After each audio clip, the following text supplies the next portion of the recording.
দেখুন বন্ধুরা, আমি কোনো বড় কন্টেন্ট ক্রিয়েটারও না, আমি কোনো ইউটিউবারও না। আমি আজকে বাধ্যই পড়ে অসিমদাই পড়ে ভিডিও বানাচ্ছি। হ্যাঁ, আমি সোনার কাজ করতাম, আমি ওইটাই করতে চাই, কিন্তু ভালো হতে পারলে তো তবেই তো না করব। তো হচ্ছে কি জানি, জানিনি ভাগ্যে কি আছে। ডাক্তারবাবু তো বলেছে কোনোদিন আমি আর আগের জীবনে ফিরে যেতে পারবো না, তবু আমি হার মানবো না, আমি চেষ্টা করব যাতে যতটা আমি সুস্থ হতে পারি। কেননা আমার ঘরের পরিস্থিতি প্রচন্ড খারাপ, আমি হুইল চেয়ারে করে সার্ভাইভ করতে পারবো না এই ঘর দিয়ে।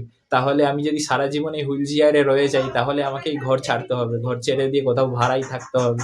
ঠিক আছে, এমন ঘর আমাকে ভাড়া নিতে হবে যেন ঘর থেকে বাইরে রাস্তা আর ঘরের হাইটটা যেন পুরো রাস্তার লেভেলে থাকে, সেই জায়গায় আমি হচ্ছে সার্ভাইভ করতে পারবো। বা র্যাম করার জন্য যে জায়গা থাকে, আমাদের তো ঘরের বাইরে কোনো জায়গাই নেই। ঠিক আছে, আমি এই ঘরেতে তাহলে সার্ভাইভ করতে পারবো না। তাই আমি হচ্ছে ভগবানের কাছে একটাই চাই, ভগবান আমাকে কোনো রকম ভাবে মানে আগের মতো না হতে পারি, কোনো রকম একটু যেন আমি লাঠি ফাটি নিয়ে হুইল চেয়ার ছেড়ে দিয়ে আমি যেন লাঠি ফাটি নিয়ে হাঁটতে পারি। লাঠি নিয়ে হাঁটতে পারলেও মানে স্টিক নিয়ে হাঁটতে পারলেও আমার অনেক কিন্তু উপকার হয়ে যাবে। কিছু চাই না আর, যেন নিজের কাজটাকে নিজে করে খেতে পারি। ঠিক আছে, মা বাবার পাশে যেন দাঁড়াতে পারি। আমার তো আর কেউ নেই, আমার মা আর বাবা আর আমি। বোন ছিল, বোনের বিয়ে হয়ে গেছে, তো বৃদ্ধাকালে আমার বাবা মাকে কে দেখবে, বা পরবর্তীকালে আমি যদি এরকম হয়ে থাকি, তো আমাকে কে দেখবে? আমার তখন আর মরা ছাড়া কোনো উপায় থাকবে না। তো প্লিজ বন্ধুরা, আপনাদের কাছে একটাই রিকোয়েস্ট, আমার ভিডিওটাকে সবার কাছে শেয়ার করে দিয়ে সবাইকে বলুন যে আমার চ্যানেলটাকে যেন ফলো করে দেয়, আর হচ্ছে আমার পাশে যেন দাঁড়ায় একটু প্লিজ। আপনাদের কাছে কিছু চাই না, আমাদের কাছে একটাই রিকোয়েস্ট, আমাকে একটু আমার চ্যানেলটাকে একটু ফলো করে দিন।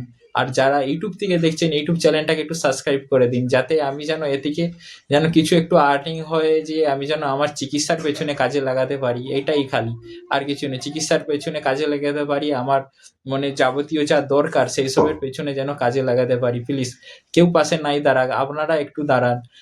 আমি তো অনেক মানুষকে বলেছি যে হচ্ছে আমাকে একটা হেল্পিং ভিডিও বানিয়ে দাও, আমাকে একটা হেল্পিং ভিডিও বানিয়ে দাও, যাতে আমি যেন চিকিৎসা করাতে পারি আগামী দিনে। আমার অনেক চিকিৎসার খরচা আছে, আমি ফিজিওথেরাপি করাতে হবে, তার জন্য অনেক পয়সা লাগবে। আমি তো খালি আমার প্লাস্টিক সার্জারির জন্য 20-25 হাজার টাকাই চেয়েছি। আমি মনে করলে 5-6 লাখ টাকা বলতে পারতাম, কিন্তু আমি মিথ্যা কথা বলতে চাইনি। আমার বাবা মা আমাকে একটা শিক্ষা দিয়েছে, একটা বাবু মিথ্যা কথা বললে তার পেছনে 100টা মিথ্যা কথা বলতে হবে। এটা মনে করে রেখে মিথ্যে কথা বলবি। তো আমি মিথ্যে কথা বলতে চাই না আপনাদেরকে।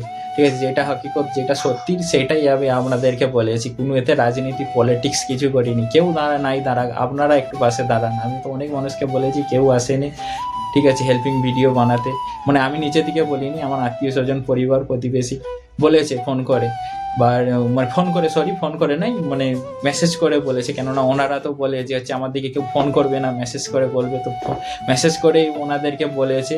ঠিক আছে, আমার ব্যাপারে জানিয়েছে। আনন্দবাজার পত্রিকায় যে ছাপা হয়েছিল, সেই সব সমস্ত কিছু ডকুমেন্টসও ওনাদেরকে পাঠানো হয়েছে, কিন্তু কেউ রিপ্লাই দেয়নি। প্লিজ, তাই আপনাদের কাছে একটাই রিকোয়েস্ট, আমার একটু পাশে দাঁড়ান।